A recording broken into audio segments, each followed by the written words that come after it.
Hello, Internet. Dogg from Air here. This is going to be a long video, so I'm just going to get right into it. Grab a beer, grab some chips, settle in here. The main impetus for me making this video today is a video that Clif High published yesterday, which is called Critical Thinking, What They All Missed.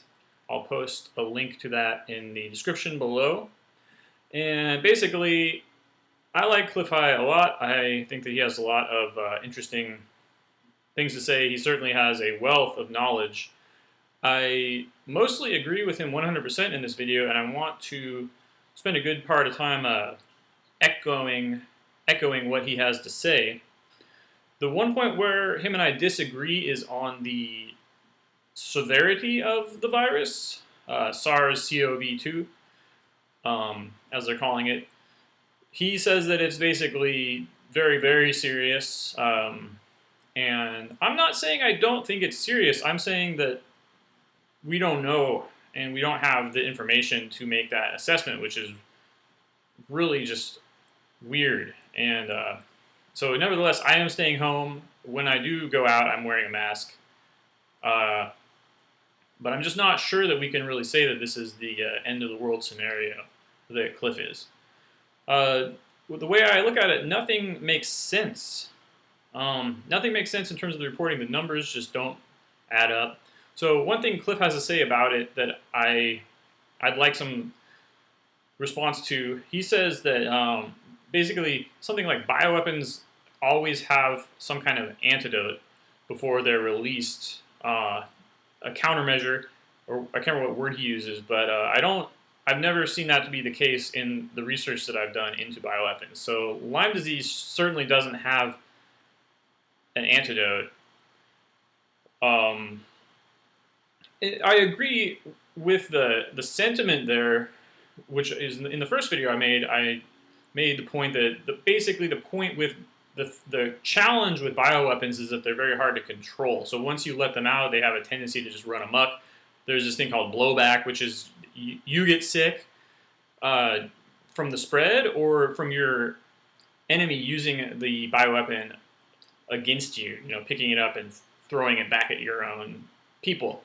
So that's the main challenge, and I talked about various ways that can be controverted, but that's what we're working on with the state of the art there. But with the SARS-CoV-2, the numbers, as I'm able to get a grip on them, just don't make sense. There's questions with the testing, with the accuracy. There's contaminated kits, so that the United States and Great Britain, I think Canada too, have gotten the PCR kits that have been actually contaminated with the coronavirus, and the only reason for that is to cause erroneous false positives. I can't think of any other reason why someone would give you those tests. I don't. Anyway, there's also reports of doctors being instructed to classify any deaths, maybe not any, but to write down COVID-19 as the cause of death in more situations than it would warrant. And those are the reports. They seem reasonable. Of course, I'm not in a hospital to be able to confirm or deny that, but it seems like that is the case. So there seems to be efforts to inflate the number of deaths through a couple of different means. So there's also a report of empty hospitals. I have seen some people on my Facebook feed echoing this. There's a hospital I can drive by, and in St. Bernard Parish, it doesn't seem to be full, but I haven't gone in the parking lot. It doesn't seem appropriate for me to drive up and look in the parking lot to see, but there's definitely not like any kind of a triage tent like I would expect. So Clif is saying that that's all communist, Chinese Communist Party propaganda, that there are plenty of hospitals, and if you just don't know that, just because it hasn't gotten to your part of the world yet. And that's entirely plausible too. I don't know, but there's also the 5G link, which I haven't been able to disprove, and that is worrisome. And I can't prove it either. I can't prove that all of these symptoms are from 5G. But again, Clif's saying that's communist propaganda. Maybe. I, again, can't confirm or deny that. But I'm not saying, that furthermore, anyone who disagrees with me is like a propagandist or anything like that. I think it's entirely valid to question everything about this story and to just say we just don't know. And the bottom line is we just don't know. But it doesn't seem like this level of ambiguity with a global pandemic should be possible. That's the thing that just strikes me as odd. I can't see how we could be having a global pandemic and not just know, like the idea that it's questionable is maybe it's a bizarre artifact of our modern world and our information age, but it tends to support the theory that this is all kind of not being fully fabricated, but exaggerated. And with that being said, I would have to concur that even if you didn't intend to kill a bunch of people with such a bioweapon, and you really just wanted to distract them from like the global currency reset, etc., it would be way easier to do that with a real virus, for sure. How, on the other hand, if you were going to just, concoct a story out of thin air for a virus, this would be a good candidate for such a strategy, given that it is a common cold virus. It's likely that anyone is going to test positive for it anyway, given the lack of specificity for the test for this particular coronavirus, quote unquote, that it looks like the data is indicating.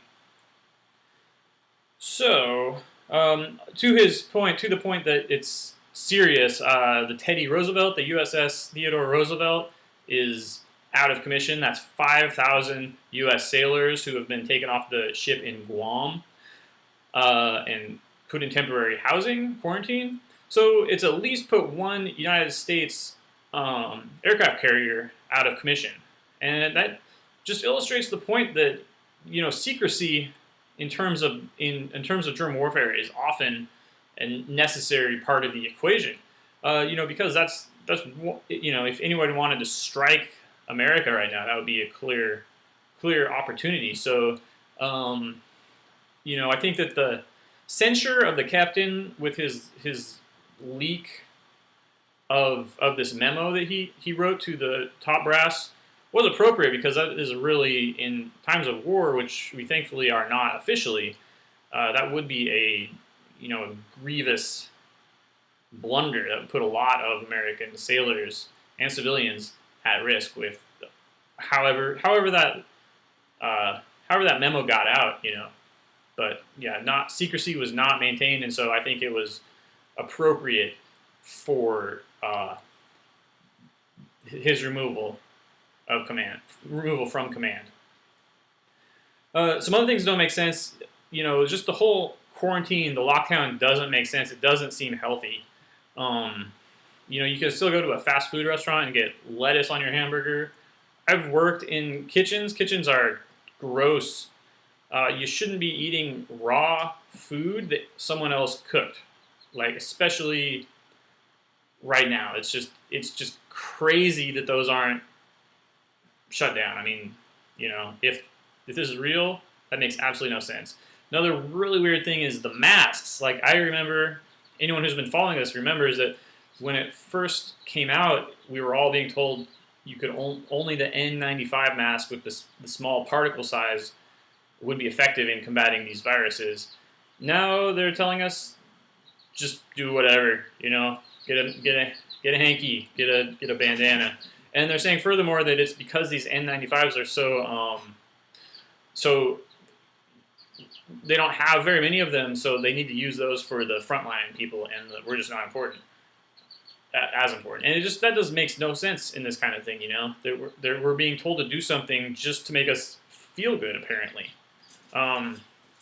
So, use a mask and make sure it's a good mask. That, I mean, that's what these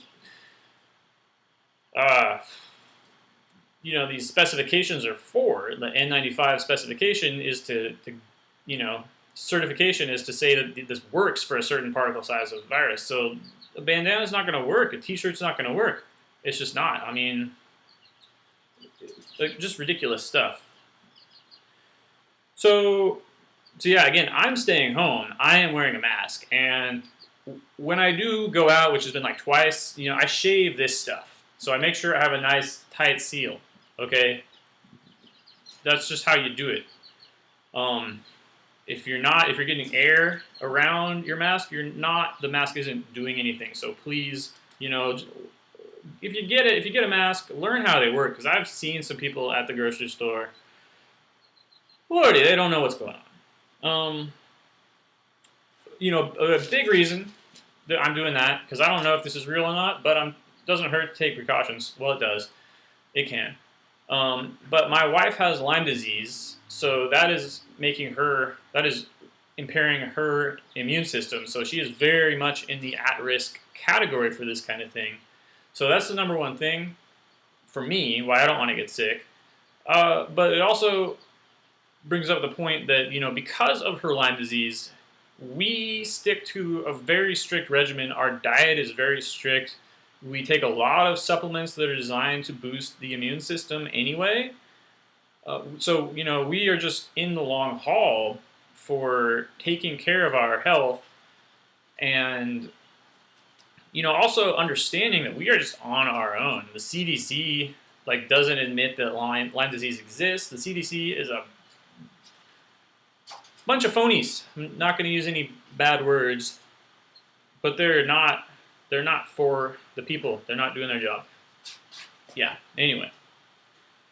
So the main point that Clif makes, which I made in my first video too, is that this is the end of civilization as we know it, no matter what. If the virus is totally fake, if the virus kills 30% of the population, either way,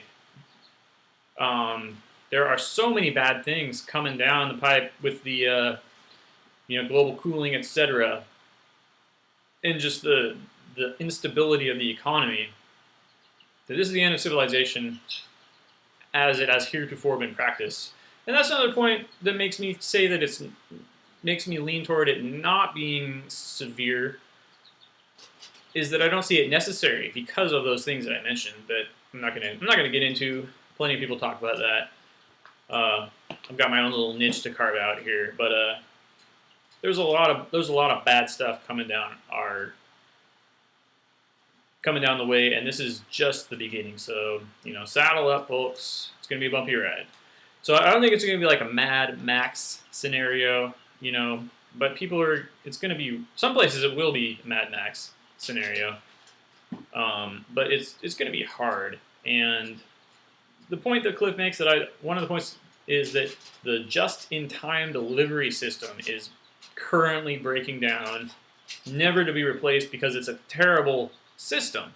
So what that is in brief is, so traditionally what you would do is you have a factory that makes stuff, and then after it's made, it would go to a warehouse, and then the warehouse would ship it to the stores when the stores need it.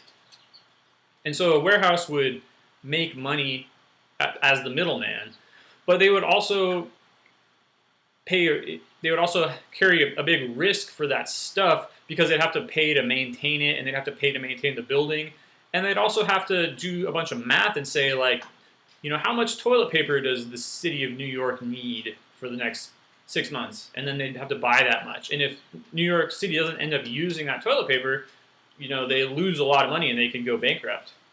So in the just-in-time delivery system, which Clif says started in the 1970s, I'm sure it's somewhere around that because it has to do with, advanced computing, able to figure all this stuff out. With the just-in-time delivery system, basically the warehouse doesn't make anything until the store orders it. And the factory doesn't make anything until the store orders it. and they figured that all out with computers, and then it's actually stored, it's warehoused on the truck that's taking it, or the ship that's taking it to the store. So they cut out the middleman. And that's really awesome for certain things. It keeps the prices down, so which are passed on to consumers. That's why we can buy stuff so cheap, is because of this just-in-time delivery system. That's why Amazon has free shipping, kind of. So it works out in a lot of ways, but the big problem, which we're now finding out, is that there's no surpluses. So when people run out of stuff, and the factory is just out of business, there's no way to replace it. And that's just going forward, which is what we're going to see. I've already seen at the grocery store that food just looks bad on the shelves. Of course, there's big empty spaces on the shelf. I do believe now that he brought it up that this is why we were out of toilet paper, and probably also why we're out of masks, is because these are just the first couple of like canaries in the coal mine that we just ran out of. I read one article that said, well, toilet paper, 50% of it was allocated to commercial businesses, and now those are all out of, like restaurants. So now those are all out of work, and so all that got misallocated, and they usually, anyway, that's why we're out of toilet paper. And then, of course, they blame it all on us, because that's what they do in America all the time, is they blame it on the little guy, right? The reason that polar bears are dying is because you idle your car while you're picking up your children from school, or the reason that the rainforests are burning down is because you had a hamburger, you mean little guy. So that's things happen, and then they just blame it on us. That's that everyone knows that. But so the big point that Clif made that I want to really hammer home and echo for everyone is that this is the end of globalism. So we're talking the end of social justice warriors. This is the end of the Democratic Party, certainly. The end of the transgender movement. This is the end of veganism. This is the end of welfare. And this is the end of public housing. So, those last two groups, those are things that really matter.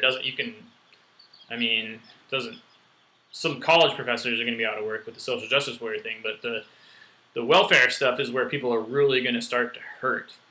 And so that's why I'm not just super stoked about all this happening. But I do have to say, that it is the time to stop worrying about all that crap and decide how you want to contribute to the world and start contributing. So it's time to rebuild our civilization, okay? It's time for us to get together with our communities and start building real connections. And it's time to educate ourselves first and foremost. And so that's why I'm, here making videos right now, okay? And I just have to say, if you're a conspiracy theorist, if you're a dyed-in-the-wool conspiracy theorist, you've been with me all along, you took the red pill, this is not the time to say I told you so, okay? This is the time to lead people gently. And we all have, some little testimony to offer to our neighbors. We all know what that certain person is going to respond to effectively and not, retreat into their shell again. So be gentle, my friends. This is tough work. But also, if then that's something that's been holding you back, which I know it has for me, the whole social justice warrior, feminism, hating the white people, hating white men, has been something that's really held me back. And I gotta say, you are free, my friends. You are free from the social justice warrior conundrum. Maybe not right away, We're going to get into that, especially on the West Coast, where this might still cause a lot of kerfluffle for people. But, at least start realizing that you don't have to worry about the whole globalism thing, because It's donezo. It's out of here. So Clif also mentions what he calls the ultimate conspiracy theory, which is kind of mind-blowing. And basically, what he outlines there is the creation of the next New World Order after this whole transgender, transhumanism thing they were working on that didn't work out, I don't think. He calls that future world. So this is the idea that we're all getting basically microchipped, and we can't tell the difference between like reality and a hologram because we're wearing like crazy glasses that augmented reality, artificial intelligence, blah blah blah. You know what I mean? They're kind of, but think that's not happening now. Okay, this isn't we get the vaccine and then we're tracked. Okay, this is society collapses, civilization collapses, and then in 10 years or 20 years, the old elite, they want to keep in power, and so they lead us to this future world, he calls it, scenario, from their underground bunkers. And that's, really something to think about, and really something for us in the alternative media community to work against. And personally, I think we have a really good chance of working against that, of preventing that outcome, because I think the odds are stacked against those people, quite frankly, with everything that's going on. So, having said all that, before I get into, as if that weren't enough, the other stuff I have to say about current events, I'm going to do a little primer on globalism as I understand it, okay? So, just get right into it. How long has globalism been in the works? Basically, forever, okay? As long as people have been organizing or dominating other people, they have been thinking, if I could just rule the world, so it's just extending that notion of, controlling a tribe, controlling a family, up to the whole world, So we have secret societies like the Knights Templar, I believe, being founded in the 13th century. Those are basically still around today, like all the Bavarian Illuminati, the Freemasons, the Rosicrucians, the Jesuit order, which is Tony Fauci's homeboys. That kind of covert control is what we're talking about when we're talking about globalism. And when we're talking about totalitarianism, remember, totalitarian means one. It means a single form of government, a single world order. And that's what we're describing. That's what we're tracing the history of. So the modern form of globalism, though, comes from, we are told, a guy named George Wilhelm Friedrich Hegel. And he was the guy who came up with what we call the Hegelian dialectic, which I mentioned in my first video, which is the idea thesis, antithesis, synthesis. And Wikipedia notes that actually Fichte was the first guy to use the actual term thesis, antithesis, synthesis. And it actually comes from Immanuel Kant, the idea of dialecticism, so things being broken down into polar opposites. But the point is, that's the strategy. So, in just in a nutshell, the strategy is where you force people to choose between two outcomes, knowing that both outcomes are you're okay with either one. So, chicken or the fish? Would you like the chicken or fish? You don't ask a customer, if you're a waiter, what do you want? You ask them, do you want this or do you want that? And it's a lot easier. You don't make them think as hard. It's what this is all about, is corralling people. It's like the bumpers in bowling. It's corralling people between these two choices, and then down the road, they end up, you don't care. You don't care where they end up, right? I'm going to catch a chicken. I have chickens, so I put my two hands out, and I don't care if they run towards my right hand or if they run towards my left hand. I'm going to grab them. It doesn't matter. If I grab them in the middle, I'd grab one. Because I'm the dude who owns the chickens and feeds them. And that's how that works. All right, but the big guy, of course, was Karl Marx.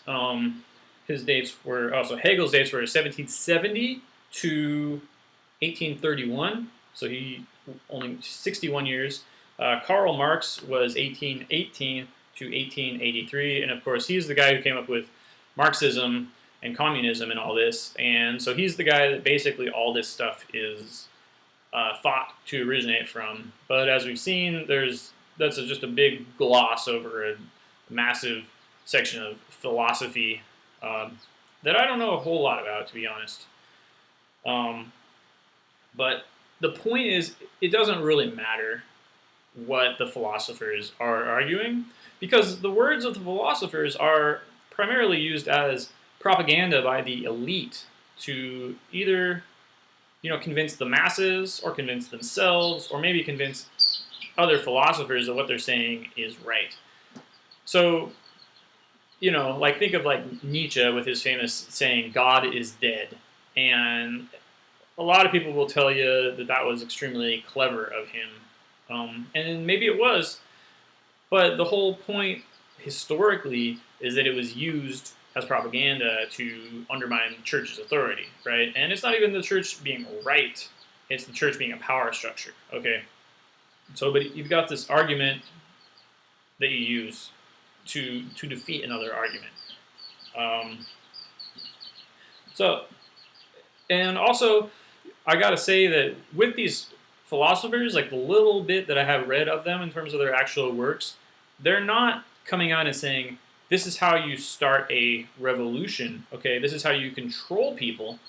They're saying this is reality, okay? So the reality is composed of dialectical opposites like yin and yang. They believe this stuff. So, and Marx, Marx believed, he wrote that the communist revolution was inevitable. He didn't say it was morally superior to capitalism. He said it was a natural outgrowth of capitalism.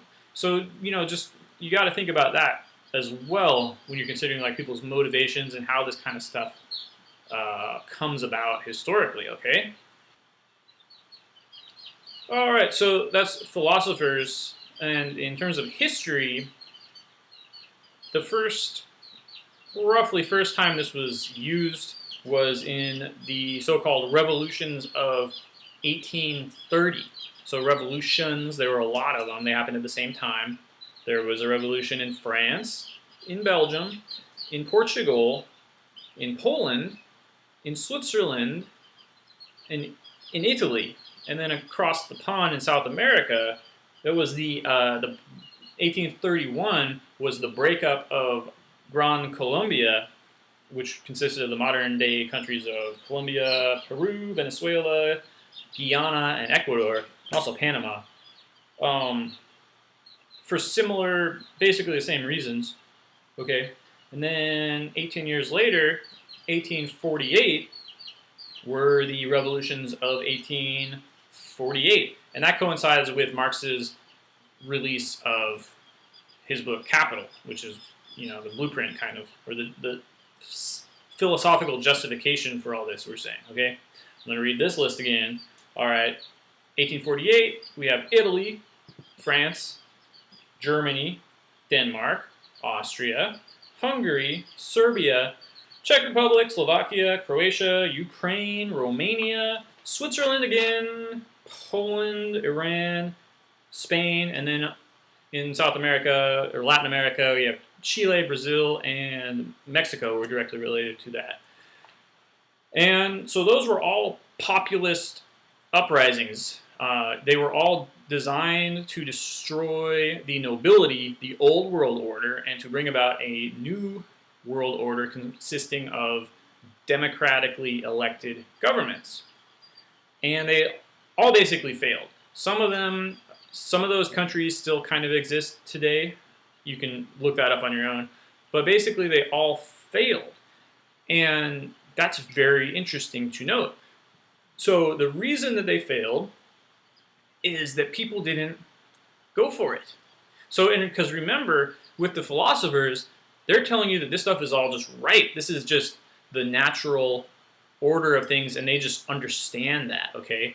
And, in the case of Marx, there's this idea of class consciousness, So when workers are just going to rise up, they're just going to come to this understanding that, oh, we have the power, and the capitalist class is just using us, and they're just going to figure that out. And, long story short, the only class that has class consciousness is the ruling class. And write that down, kids. The only class that has class consciousness is the ruling class. These are the people who are getting together, okay? These are the people who are organized and having their bohemian groves and their councils on foreign relations and trilateral commissions and things like that, okay? And they're, trickling down, and they're paying people to start movements and riots and blah, blah, blah. But that is where class consciousness is real, okay?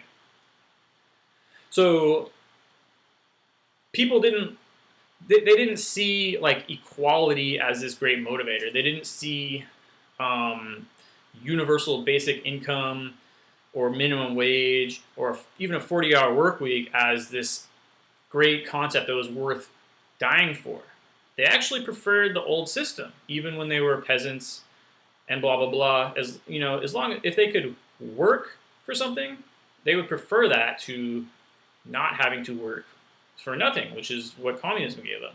So these people got wise, the people who are trying to control the world, the globalists, as we're calling them, and they created something called the Fabian Society in 1884.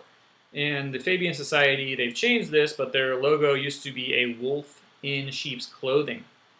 So they figured out that this revolutionary theory of Marx and those other guys was wrong, and they said, okay, we're gonna have to do this gradually. So they had to destroy and infiltrate all the institutions. One guy, I can't remember his name, but he called it the Long March Through the Institutions. If you Google that phrase, you'll get some hits. Long March Through the Institutions.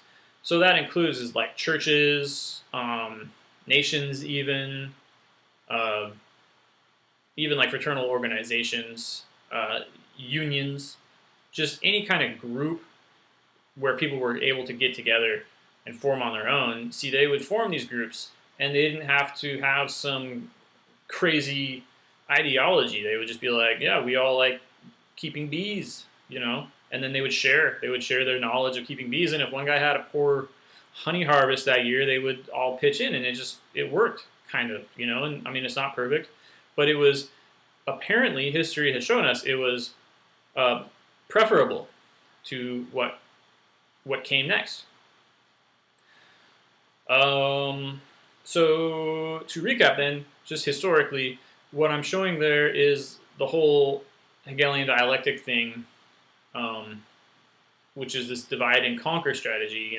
You're splitting people, into right and left, like people who think versus people who feel, and then, or just anything, Hutus versus Tutsis. You just take any little thing, men versus women, any, oh, my wife did this one thing that annoyed me the other day, and then you just say, oh, well, isn't that terrible? Isn't that just worse than you think it is? And it's a strategy for dividing people. It's a strategy for dividing the world. It's not a strategy for understanding the world.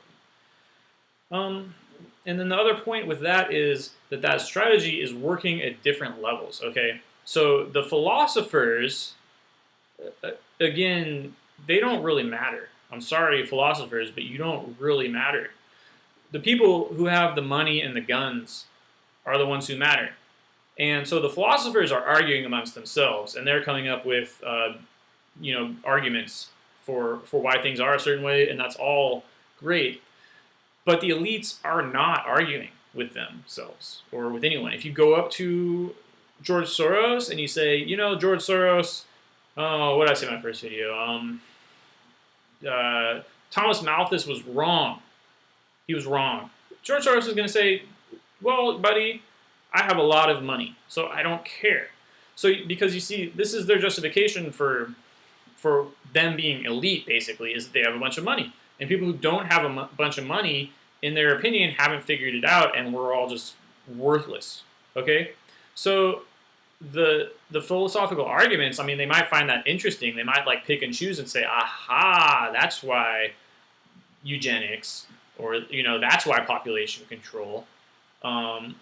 But they're basically, you know, to the extent that they're not philosophers themselves, which is large, they are basically not engaging at that level, okay? They're engaging at the level of doing stuff, planning, conspiring even, and then the lower levels is the academia. That's where they're just kind of their henchmen, and they're coming up with these crazy concepts, and that's filtering down to the professional classes who are, you know, building crazy modern architecture or playing crazy modern music or doing crazy vaccination scientific experiments, or, you know, blah blah blah. But that's kind of basically, that's the pyramid scheme, the pyramid structure of the globalism, and that's how it works.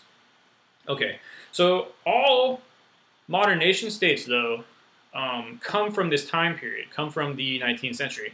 That's just, when I first started studying history like this, that was one of the things that just blew my mind, is that, I mean, even languages, okay, like the Spanish language, you know, French language, Japanese language, they didn't even exist until the 19th century. And what happened was, well, they existed, but every little place, every little municipality and locality had its own, you know, local dialect. And what they did with the compulsory education and other things, you know, central control of literature and government, of course, is they said that the language of the capital is going to be the language of the entire country. Like, so in Spanish, it's Castilian, I believe it's called, and in France they use Parisian French, and that's considered the proper language, okay, the national language. But the nation state, you know, the borders and everything didn't exist until the 19th century. And then after they had these, in some cases at the same time, after they had these nation states, they went back and they developed these national myths to say, you know, France comes from Joan of Arc, blah, blah, blah. And, you know, sometimes it happened at the same time because sometimes these national myths were used as justification for these revolutionary events that I discussed beforehand. But, you know, two nation states that I want to look at in particular from the 19th century that were formed in the 19th century were Japan and Germany. Okay, Japan was formed during the Meiji Restoration, modern Japan, in 1868. Germany was formed, unified 3 years later in 1871. And there's a lot of parallels between these two countries. So both of those unifications were military unifications. They were wars of unifications, essentially. In the case of Germany, it was the case of Germany invading France, or Prussia invading France, and then using that as a something to rally the other German states around. But both of them came about with a lot of foreign intervention in the creation of those two states. So that's, you know, again, it's power, it's hands behind the curtain kind of doing this stuff with both of those countries. And they resulted in a permanent military state in both countries. So as soon as they were founded, they just went around kicking butt and like just wiping the floor with their neighbors. And that's just what they did for the next 75 years around. And then they were also both extremely technologically advanced. So the Franco-Prussian War happened because they developed the Krupp family of Germany developed a steel alloy that allowed them to make steel cannons. So up to that point, they were all brass.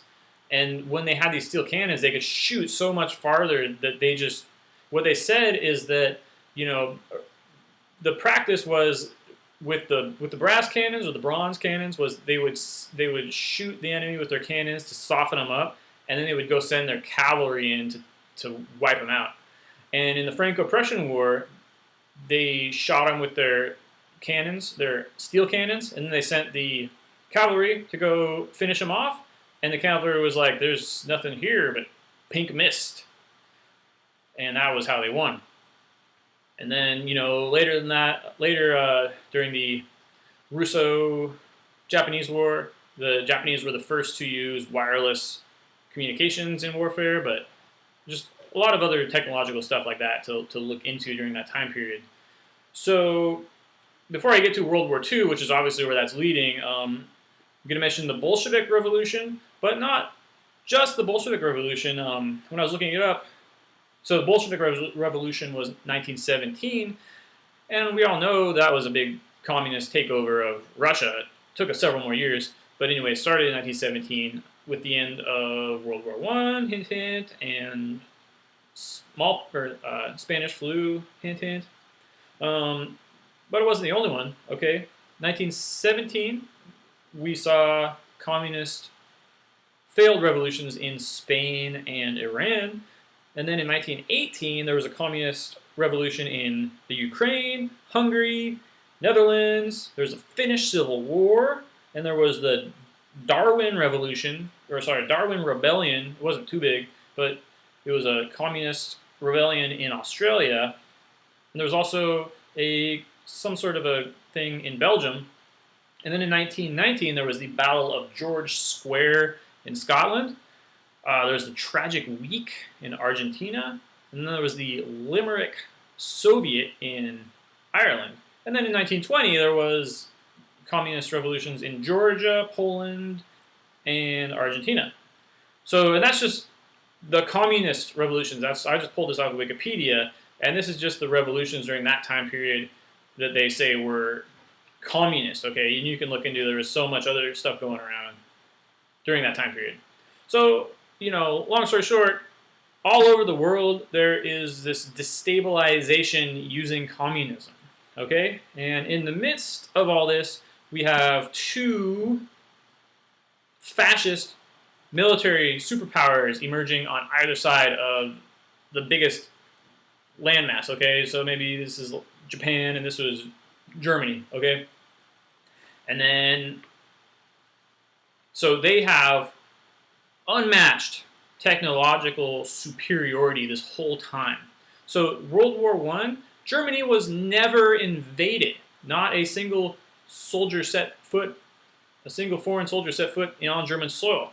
And, you know, we know that this was part of what set the stage for World War II, because the German military felt that they had been backstabbed by the civilian leadership into surrendering. The German military said, "Why are we surrendering? We are kicking butt. You know, we have this great technology. We have this amazing rail system that lets us redeploy our troops across the front. We are winning." And then, you know, so that led to all of these rebellions throughout the next, you know, 20 years or so up until World War II of all the German soldiers.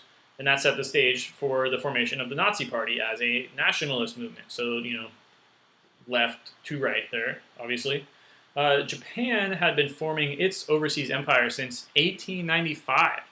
They took over Taiwan in 1895, and they took over Korea in 1910.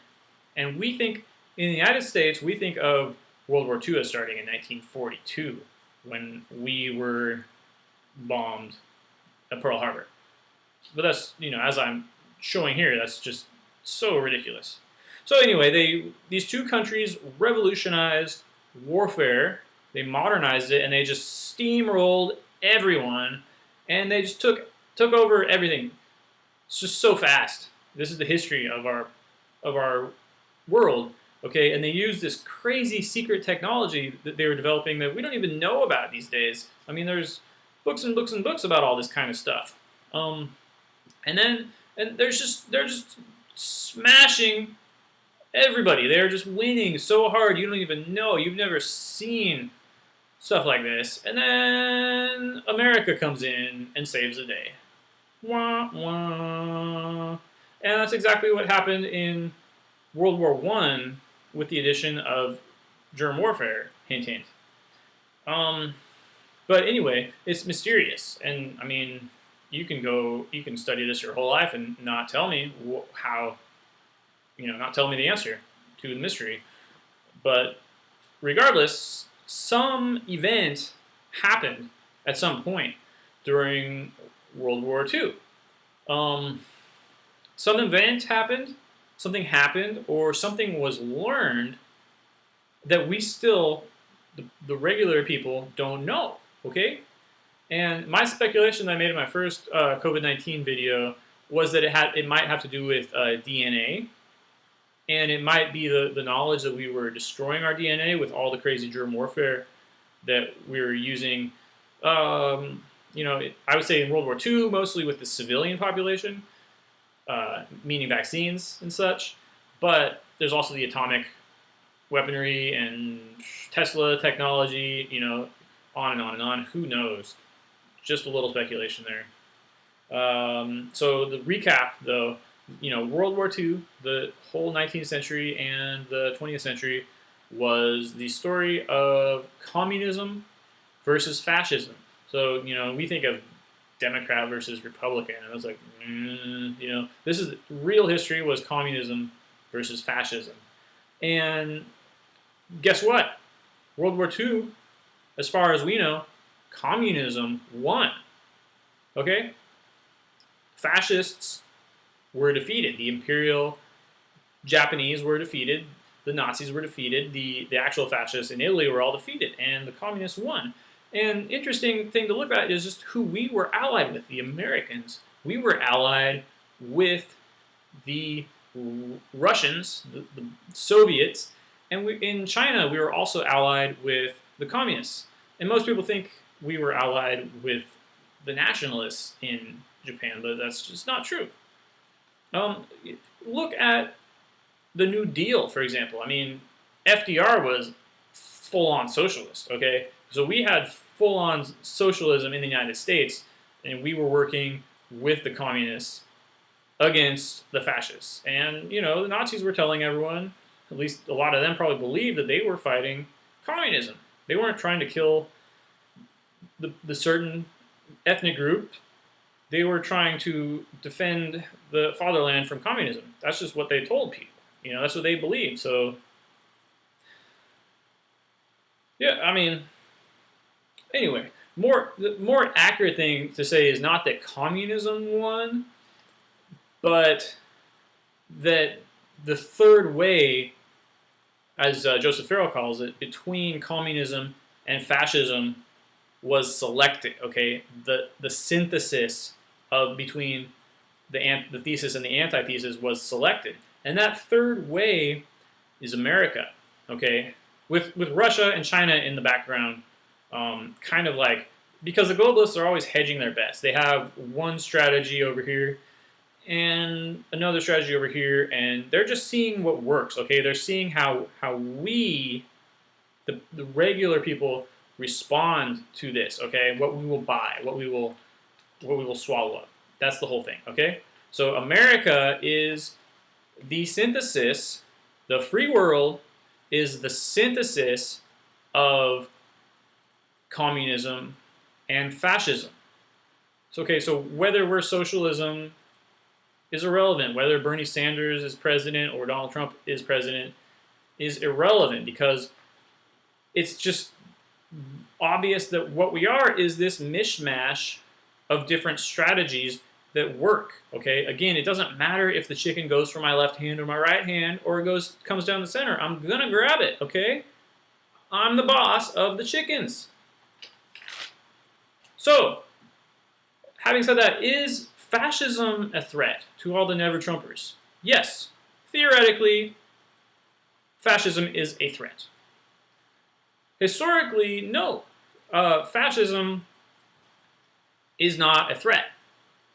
Was not a threat. So the third way was selected, and the third way is basically, for the sake of argument, closer to communism than fascism. So that is globalism. Okay, that is the definition of globalism. It's that synthesis. It's not we want communism or we want fascism. We want a specific form of government. It's whatever works. Okay, whatever the people buy, that's what sells. Okay, so I don't know why fascism didn't make the cut. I don't know if it's just, absolutely objectively less desirable as a totalitarian governmental method, or if it's just a roll of the die, and that's what came up for us for this time, whatever timeline. I suspect that this is where it gets weird. Okay, I suspect that communism is more controllable than fascism, and that's why it was selected. So I think that, back to that event, the mysterious event during World War II, another theory that I have is that event was that these fascist guys got too big for their britches. They realized they were just being controlled. They realized they were just pawns of the globalists, and they said, enough already. And, maybe they rebelled and they were squished. There's a lot of stuff about Hitler, and there's stuff about Hirohito, having rebellions and stuff like that. So, assassination attempts. But the crazy thing is that possibly they just took their advanced technology and they left. And what does that mean? Well, that's the idea of a breakaway civilization that people like Joseph Farrell and Walter Bosley talk about. So Nazis on the moon, Nazis in Antarctica, Nazis going to Argentina is a lot more plausible. Nazis hiding in plain sight in the newly organized Republic of Germany. You'll have to look at them, to hear more about that. But anyway, America, the third way, it resembles Aldous Huxley's Brave New World book. And so in that book is the idea with drugs and free love and everything, that they form a totalitarian government that people love. And they love their servitude, and they are happy to take their drugs and to just go to work and push buttons, because it's this scientific dictatorship. People have figured out, the elites have figured out, how to do that, what people respond to, and it's way more efficient than going out and thumping their heads every time they get rowdy. Okay, so that's basically a form of socialism, which is free stuff. Okay, so just look at what's been going on in America since World War II with the welfare state rollout, and of course there's other places like the Nordic countries that are much more socialistic than America for various reasons. But we can all see how since a certain point in time, America has been sliding down this totalitarian thing, and it is a leftist totalitarian thing. And I'm trying to make that case. Yeah. Okay. So in terms of the presidents, recent presidents, we had this thing going where we were going Bush, Clinton, Bush, Clinton, Bush, Clinton. We had this dynasty basically coming out. And then out of nowhere, we had this guy, Barack Obama, who was just kind of like, who's this guy? I've never heard of him, okay? So it was, I don't know. What they say is basically it would have been Hillary, okay? So, I'll actually say, I think it was Aaron Russo who said this, but it was supposed to be Bush Sr., Bill Clinton, Bush Jr., Hillary Clinton, and then it was going to be, what's the other Bush guy? Ted? I can't remember. Anyway, the other brother, Jeb Bush, and then it would be Chelsea Clinton, and those would be our great leaders for that time period. And somehow Obama got in, and we don't, that's just kind of mysterious. But I think that basically, you got to see in the final analysis, looking back, that Obama was a B squad candidate. He was nowhere near a Hillary Clinton in scope. Okay, so right there in 2008, the globalists were like, can't do this anymore. Our plan's not working. We're gonna have to shift towards the other side. We have to make a little adjustment to our plan. Okay, so they put in Obama, and he's just, he's a big, no one cares. But why this happened, I think, is interesting. Anyway, I have an interesting theory about it, which is that it corresponds with a solar event known as the modern maximum, which is a time of increased output in solar activity. And so we now believe that this period of increased solar activity began in 1914 and ended in 2008. So I think that they knew this was going on. I think that they knew.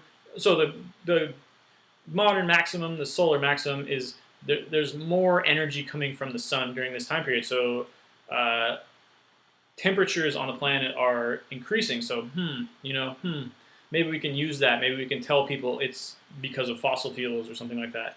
And they kind of knew that they had a limited time frame to pull this scheme off, to use that as the deal. And I think it just didn't work. And so I think they said in 2008, leftists, you're up. And then right-wingers, you go. Okay, and I think that since that time period, especially during the 2016 election, I think that we have just been, the bad guys have just been uncoordinated. That's what I see, and that's what my theory was back then and today. I think that they just kind of cut the head off of the pyramid, and the little guys, the underlings, the henchmen, are doing the last orders they had. They're doing it, and it's just not. They don't, because that's all they can do. They're just like the regional warlords are left to their own devices. Okay, and so you what happens is you play the hand that you're dealt, is my theory. So it could be that this pandemic is just one of those cards. It's like the last card, you might say. But they don't even think it's going to work. They don't think that this is going to have the outcome. It's just that's all they can do.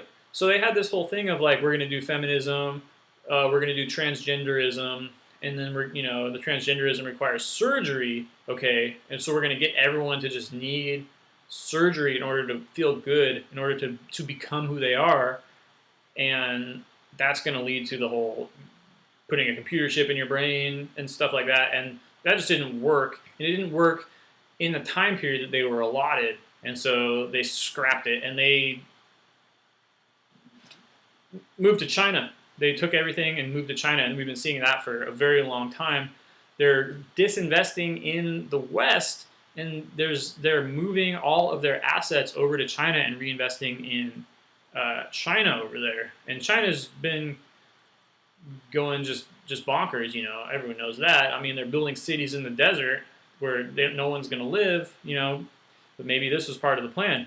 And, for people to move there, and it just didn't happen that way. And they're doing like this social credit score kind of stuff. And that's all very scary, but now, China's just, nobody likes China anymore. So that's kind of really great.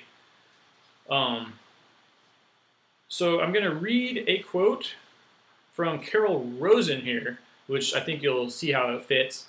And she was Dr. Werner von Braun's assistant for some period of time. And Dr. von Braun was, of course, the Nazi scientist who developed the V2, killing hundreds of thousands of British among other Allied citizens, the V-2 rocket. And then he came to the United States during Operation Paperclip. He got denazified. He's no longer a Nazi. And he's on TV and whatnot. He's the head of NASA in the United States, taking us to the moon, taking Americans to the moon. Nazi, moon landing. Here we go. I met the late Dr. Werner von Braun in early 1974. At that time, von Braun was dying of cancer, but he assured me that he would live a few more years in order to tell me about the game that was being played. That game being the effort to weaponize space, to control Earth from space and space itself. He asked me to be his spokesperson, to appear on occasions when he was too ill to speak, and I did. And what he asked me to do was to elucidate decision makers and the public about why we shouldn't be putting weapons into space, and what the alternatives are, how we could be building a cooperative space system. Nazi. What was most interesting to me was a repetitive sentence that he said to me over and over again. And that was the strategy that was being used to educate the public and decision makers, and the scare tactics, the spin that was being put on the weapons system, and that was how we identify an enemy. The enemy, at first, he said, the enemy against whom we're going to build a space-based weapon system, first, the Russians are going to be considered the enemy. Then terrorists would be identified, and that was soon to follow. Then we were going to identify third world crazies.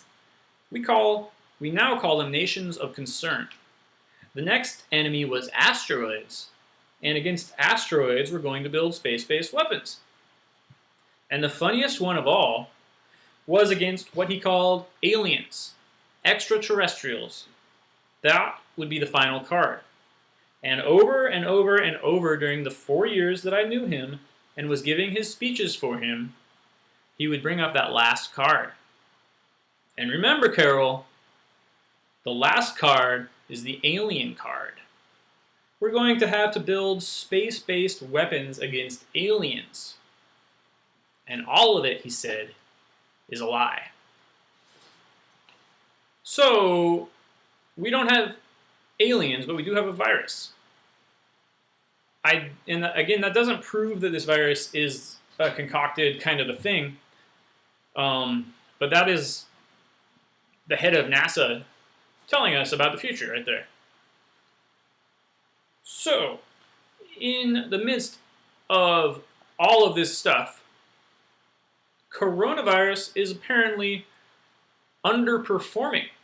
So that means there are not as many deaths as projected. And here's an event that I'm mentioning in my title for this video. On the same day, April 13th, which was exactly a month after Friday the 13th of March when Trump announced the national emergency, 3 West Coast states, Washington, Oregon, and California, formed something called the Western States Pact.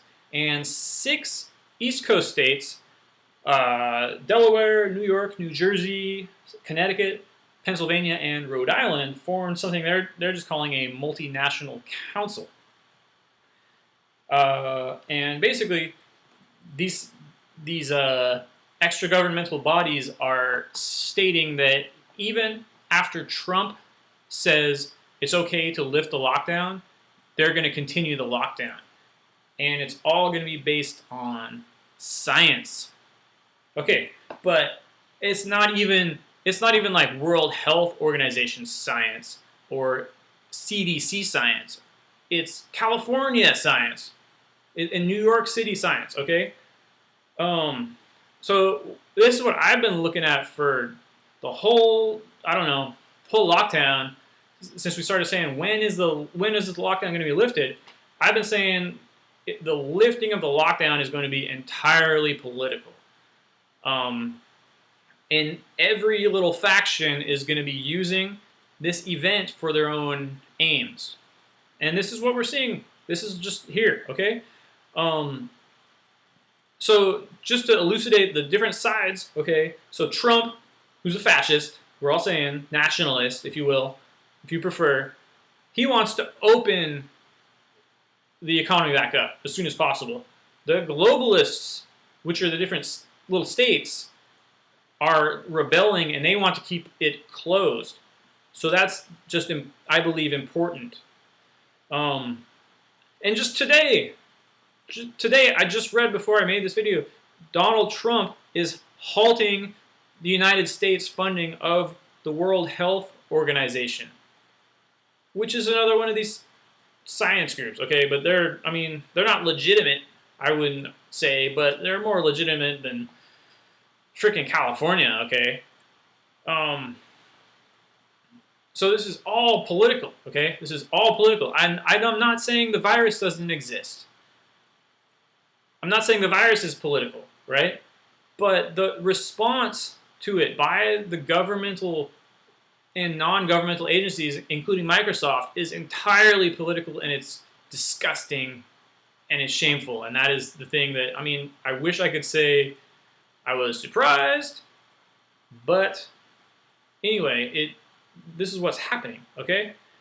Okay, but so the globalists have been losing since like 2008 then, we'll say, okay? So the globalists, the states are like the little guys, not David and Goliath, but the tide has turned in the world and globalism is on the back foot here.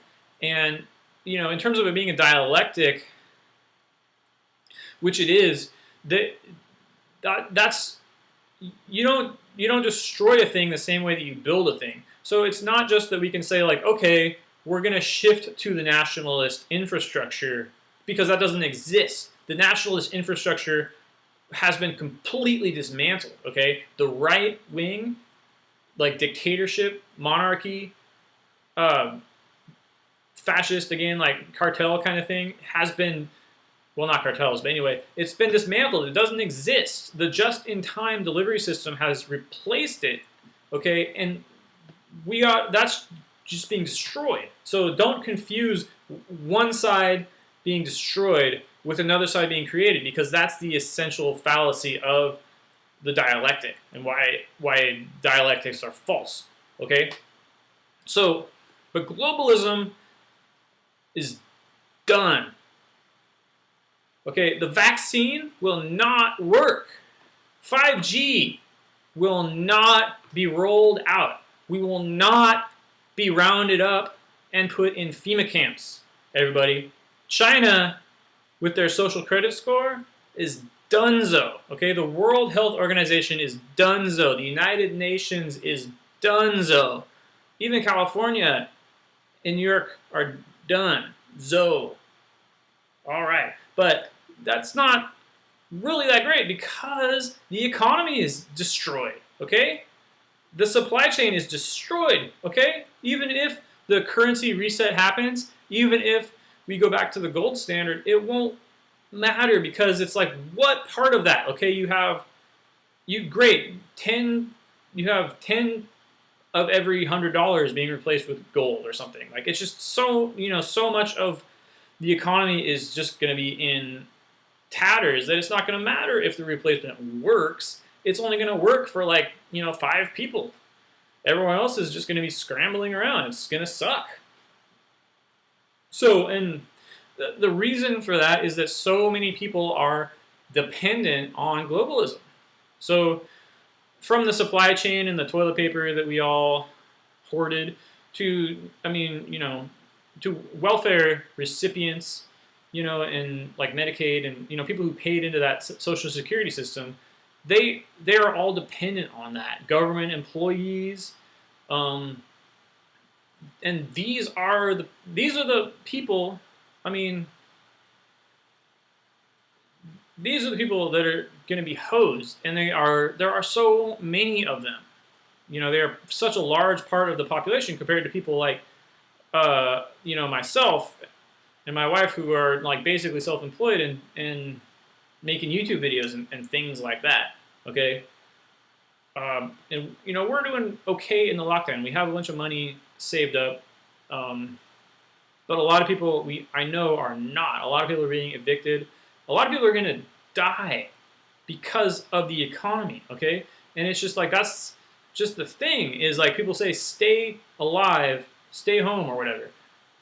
And for a lot of people, staying home means dying. Okay, so it's not just like if you do this thing, everything will be good. It's trade-offs. People are going to die of the disease, or people are going to die from the measures to defeat the disease. And it's a question of killing or allowing the fewest people to die that we're really looking at. And nobody is being an adult about the situation, and that is the thing that just makes me pull my long lockdown hair out. Whew. Don't like it. So, people have right now a lot of time on their hands. This is another reason why this is not going to work the way that the globalists or the Q people or anybody think it's going to work. Okay, people are sitting around, they're learning about stuff. Stuff's coming out, pedophile stuff is coming out, and they're getting pissed. Okay, and when the lockdown happens, or when the lockdown is lifted, people are just going to be pissed. There's going to be so much pent-up aggression and whatnot. They are not going to be interested in just going back to work and going to TGI Fridays. They're going to want to know, what was that about? Why did that happen to me? Okay? And there's just no going back. Like, no matter how nice this is, there's no going back to where we were before. Okay? This is like revolutionary event. I don't even know what to say.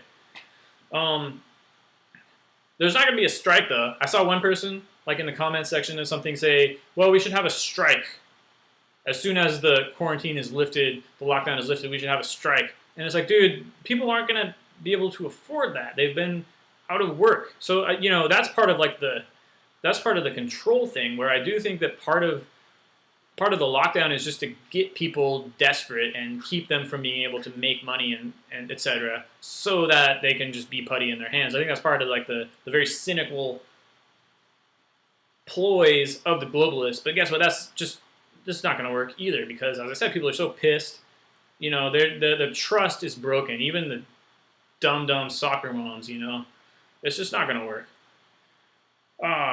So globalists are losing. They're on the back foot, and California is all they're going to get.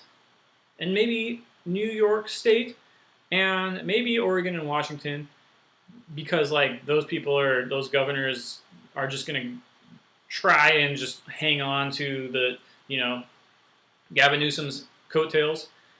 But meanwhile, there is a serious movement among Oregon state legislatures to have all of Oregon, except for the liberal, cities, Portland and Salem, secede and join Idaho. So that's called the Greater Movement for a Greater Idaho or something like that. There's been similar movements in California. I don't know about Washington. But the fact is that governments of these states do not have popular support. I mean, Trump got elected. Trump won. Trump is the president. People voted him in. This is reality, okay?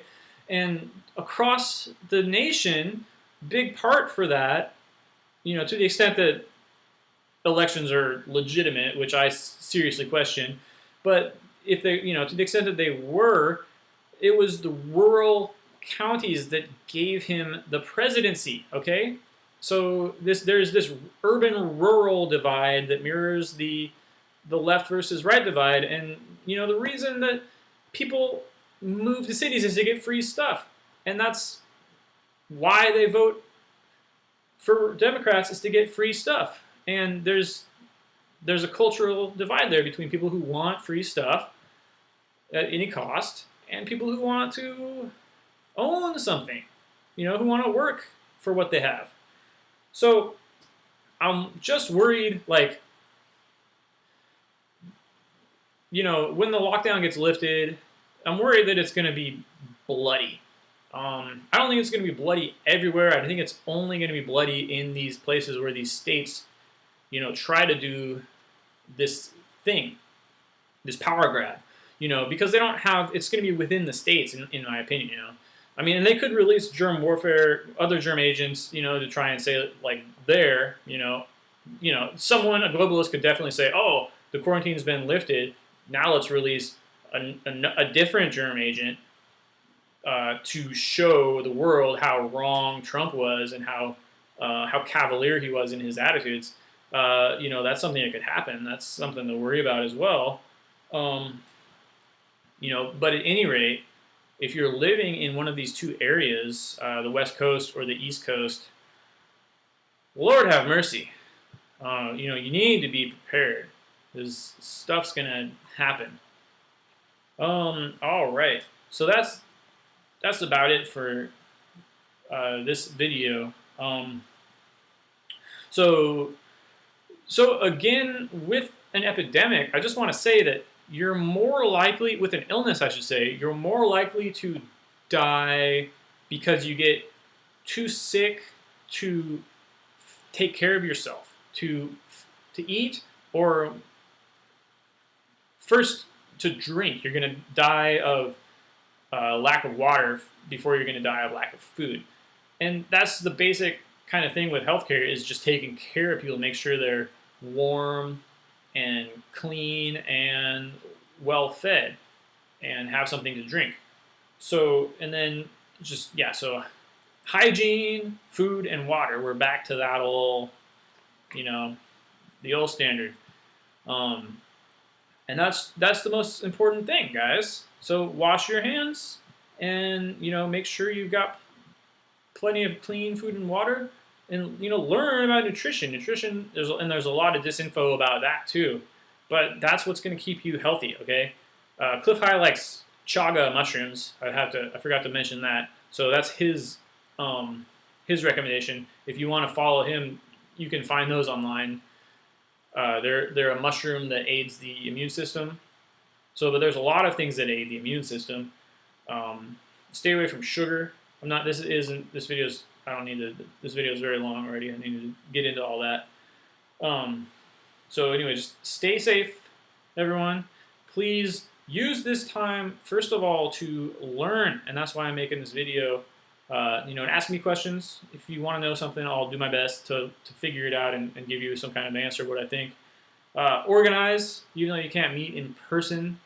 Call your friends up.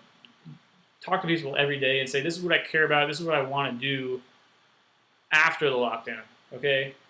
And plan. Plan for what you're going to do, for how you're going to rebuild, because the government is not your friend. The CDC is not your friend. Okay? All right. So thanks to everyone who made it through all that. I feel a lot better. And hopefully I'll be back in another couple days with another rant. Please like this video. Please share and comment if you have something to comment. And subscribe to my channel. This has been Evan-Benton of Dogg from Air. Thank you and good night.